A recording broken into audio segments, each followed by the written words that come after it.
Balok yang kita akan pasang yang di atas ini semua adalah balok-balok gantung.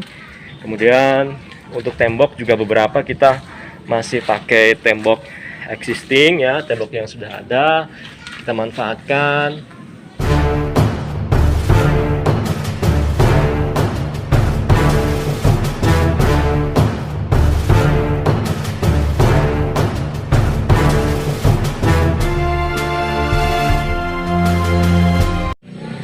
Tiga, dua, satu. Halo sahabat PU, saat ini tim saya sudah mulai beristirahat ya, karena waktu sudah menunjukkan pukul 17 waktu Indonesia Barat atau jam 5 sore.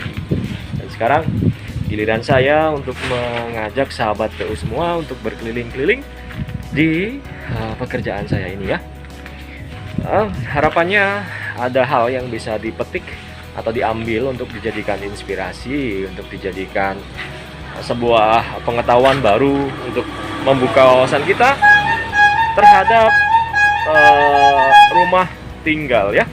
Karena rumah itu adalah satu kebutuhan pokok yang harus dipenuhi oleh setiap manusia ya. Jadi proyek saya ini berdiri di atas lahan 6 kali 15 ya, akan tetapi yang dibangun hanya 6 kali 12 ya. Jadi jika kita lihat dari depan ini ya, saya tepat berdiri di posisi tengah dari lahan ini ya. Ke kiri sini 3 meter, ke kanan sini 3 meter ya. Di sini terdapat material yang saya gunakan untuk pengecoran ya. Ini ada pasir ya, ini sudah saya bahas di konten saya sebelumnya. Ini saya pakai pasir abu batu ya untuk pekerjaan struktur. Kemudian terdapat split juga, biasa disebut dengan koral atau disebut dengan kerikil ya. Kemudian untuk semennya saya pakai 3 roda.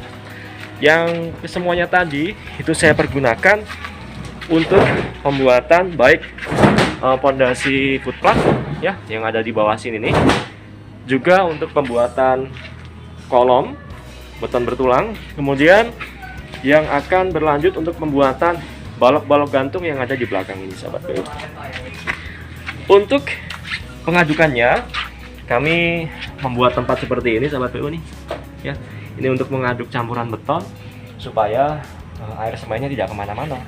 Kebetulan sedang musim hujan ya, sahabat PU coba lihat langit di sini ya kan, ini mendung. Jadi kondisi proyek kami rada berantakan ya. Ini sisa-sisa tanah galian kami masih belum kami keluarkan dari lokasi ini ya. Nah kemudian untuk mengangkut material, untuk mobilisasi material kami menggunakan ini ya. Ini dari ujung jalan kawasan ini menuju ke lokasi proyek itu kami angkut dengan menggunakan dorongan ini sahabat PU. Ini juga sudah saya unboxing sebelumnya, saya sudah bahas khusus mengenai alat ini ya. Kemudian untuk mengeluarkan puing-puing bongkaran ya, kami menggunakan sak-sak seperti ini ya. Sekali lagi ini adalah perihal mobilisasi keluar masuk material ke lokasi ini harus menggunakan armada truk kecil ya. Jadi kita harus karungin puing atau material ke dalam karung seperti ini baru kita keluarkan ya. Kemudian untuk dimensi dari kolom, halo sahabat PU, sekarang kita akan menguji fungsi dari milimeter jet kita ini ya pada pasangan granit dinding kamar mandi di belakang saya ini. Sekarang kita cek bersama-sama. Alat yang digunakan yang pertama adalah milimeter gap, yang kedua adalah jidar aluminium seperti ini. Nah, jika pada umumnya itu di proyek-proyek itu secara konvensional untuk mengecek kerataan mereka menggunakan koin itu pada lantai ya. Kemudian pada dinding mereka menggunakan benang. Nah, untuk lebih akurat kita bisa menggunakan milimeter gap ini. Caranya adalah seperti ini. Tempelkan jidar pada permukaan pasangan granit yang sudah terpasang. Kita akan mengukur vertikalnya dulu. Nah, kemudian silakan tusuk-tusukan milimeter gap ini. Adakah celah di permukaan pasangan granit kita ini? Nah, pada bagian sini ini nol, tidak ada kesalahan sahabat PU. Kemudian sampai ke sini pun tidak ada kesalahan. Wah, ini tukangnya bagus banget ya. Nah, akan tetapi pada ujung sini, nah ini milimeter gap kita menunjukkan bahwa ada celah 2 mm sahabat PU. Jadi pada ujung sini itu ada celah 2 mm ya. Pada sisi sini rata, kemudian sisi ujung ada celah 2 mm ya. Berarti pasangan granit ini kerataannya adalah minus 2 mm. Ya, ini kolam yang berada di ujung. Ini kami menggunakan ukuran 15 kali 30 ya. Itu jadinya itu isi besinya itu adalah 6 ya. Diameter 10 ulir atau deform 10 ya. Mungkin di luar sana ada yang berpendapat, loh kok pakai besi 10 Pak Nugroho ya. Jadi sekali lagi ada hal yang harus saya sesuaikan mengenai spesifikasi tersebut ya. Kalau secara kekuatan insya Allah cukup, karena menurut pengalaman saya membangun sebuah rumah, saya sering menggunakan struktur seperti ini. Jadi tentu untuk efisiensi ya dari keuangan pemilik rumah untuk membangun sebuah rumah ya. Sebenarnya di balik sebuah hukum ya atau sebuah aturan itu, kalau kata Habib Hussein Ja'far ya, itu bahwa di atas hukum itu ada akhlak ya. Jadi saya tuh terbayang seperti ini. Ada seorang yang sedang ingin membangun sebuah rumah seperti itu ya. Sudah punya keinginan seperti itu tuh, saya kalau membatasi, oh tidak bisa Pak, harus besi sekian, jadi anggarannya harus sekian, anggarannya harus sekian ratus juta. Nah kan jadi malah mengecilkan niat dari si pemilik rumah itu sendiri. Makanya saya sebisa mungkin membantu dari setiap owner dari proyek yang saya kerjakan untuk mewujudkan impian untuk membangun rumah sesuai dengan kemampuan dari si pemilik rumah tersebut. Jadi seperti itu. Di atas hukum ada akhlak ya, maksudnya ya kita membantulah yang berkeinginan pengen punya rumah, merenovasi rumah.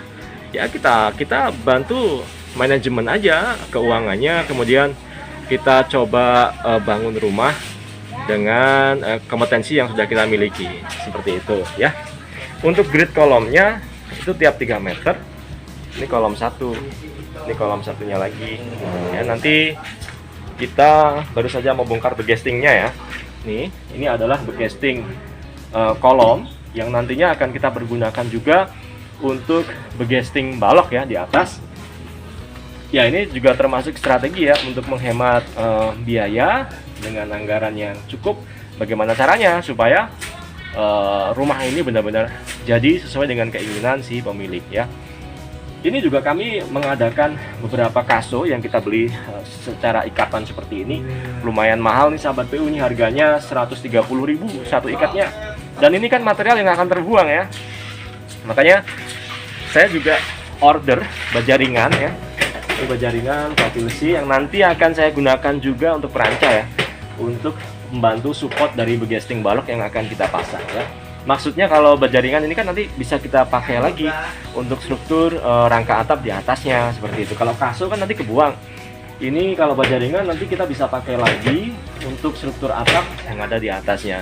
Ini juga salah satu cara untuk menghemat biaya produksi kita dalam membangun sebuah rumah.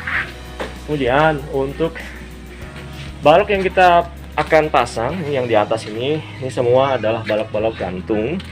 Kemudian untuk tembok juga beberapa kita masih pakai tembok existing ya, tembok yang sudah ada kita manfaatkan. Kemudian bongkaran-bongkaran kayu seperti ini.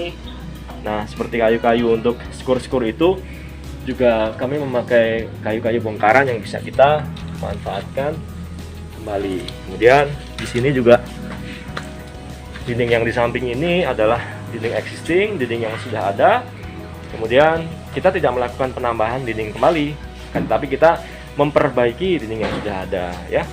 Kemudian ini adalah sanggaan-sanggaan untuk perkuatan pada saat pengecoran balok strukturnya nanti. Ini sudah menginjak ke pembuatan begesting balok gantung ya.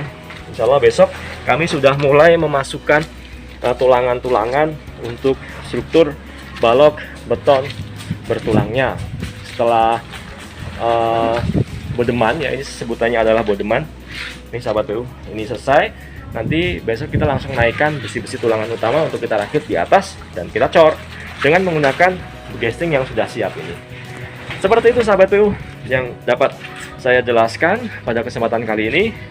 Doakan saya dan tim semoga proyek ini bisa berjalan dengan lancar dan pemilik rumah senang dengan hasil karya yang kami buat.